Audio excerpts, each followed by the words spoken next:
తెలుగు సంబరాల తీయదనం అలనాటి రుచుల సరికొత్త రూపం పరంపర స్వీట్స్.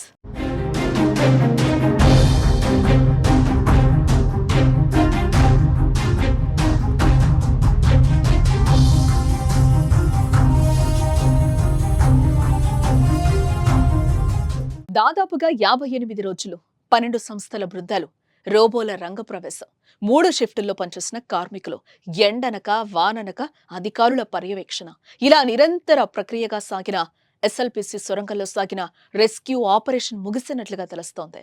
ఇప్పటి వరకు 2 మృతదేహాలను వెలికితీసిన అధికారులు మిగిలిన 6 కార్మికుల ఆచూకీని కనిపెట్టలేకపోయారు. అయితే ఇప్పుడు ఆపరేషన్ ముగిస్తే మరి మిగిలిన కార్మికుల ఆచూకీ ఎక్కడ? టన్నెల్ ఆపరేషన్ కథ ముగిసినట్లేనా? ఇది ఇప్పుడు బలంగా వినిపిస్తున్న ప్రశ్న. టన్నెల్ ప్రమాదం జరిగిన దగ్గర నుంచి ఇప్పటి వరకు ఏం జరిగింది క్లియర్ గా ఒకసారి చూద్దాం.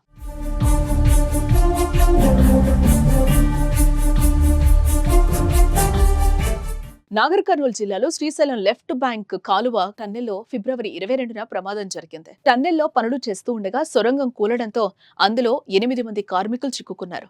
ఈ ప్రమాదం అప్పట్లో దేశవ్యాప్తంగా చర్చనీయాంశంగా మారింది.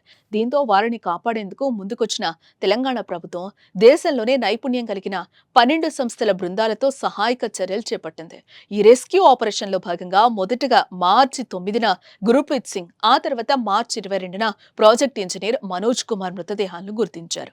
ఇక మిగిలిన 6 కోసం నిరంతరంగా రెస్క్యూ ఆపరేషన్ కొనసాగుతున్నా ఇప్పటి వరకు వారి ఆచూకీ తెలియరాలేదు.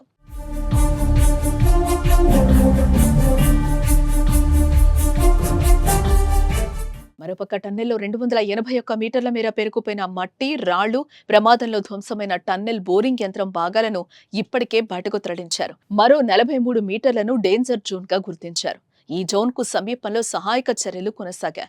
ఈ డేంజర్ జోన్ లో పనులు అంత సులభం కాదని రెస్క్యూ బృందాలు తేల్చి చెప్పాయి. అయితే మరో 6 మృతదేహాలు లభించని కారణంగా అక్కడ పనులు చేయాలంటే పేరుకుపోయిన వ్యర్థాలను తొలగించేందుకు అనుసరించాల్సిన మార్గాలపై అధికారులు, సహాయక సిబ్బంది అన్వేషణ సాగిస్తున్నారు. ఈ జోన్ సమీపంలో భారీగా వస్తున్న నీటిని మోటార్లతో బయటకు తోడిపోస్తున్నారు. ఇదిలా ఉంటే సొరంగం కూలిన ప్రదేశంలో అక్కడక్కడా మిగిలిపోయిన టీబీఎం యంత్రం విడిభాగాలను దక్షిణ మధ్య రైల్వే సిబ్బంది గ్యాస్ కట్టలతో కట్ చేసి లోకో రైల్లో బయటకు పంపడంతో ప్రస్తుతం రెస్క్యూ ఆపరేషన్ ముగిసినట్లేనని, డేంజర్ జోన్లో పనులు చేయాలంటే మరింత సమయం పట్టే అవకాశం ఉందని అధికారులు వెల్లడించారు. అయితే ప్రస్తుతం ప్రమాదం జరిగిన ప్రదేశంలో రెస్క్యూ ఆపరేషన్ ముగిసినట్లు అధికారులు తెలపడంతో టన్నెల్లో చిక్కుకున్న 6 కార్మికులు కుటుంబాలు ఆందోళన వ్యక్తం చేస్తున్నారు.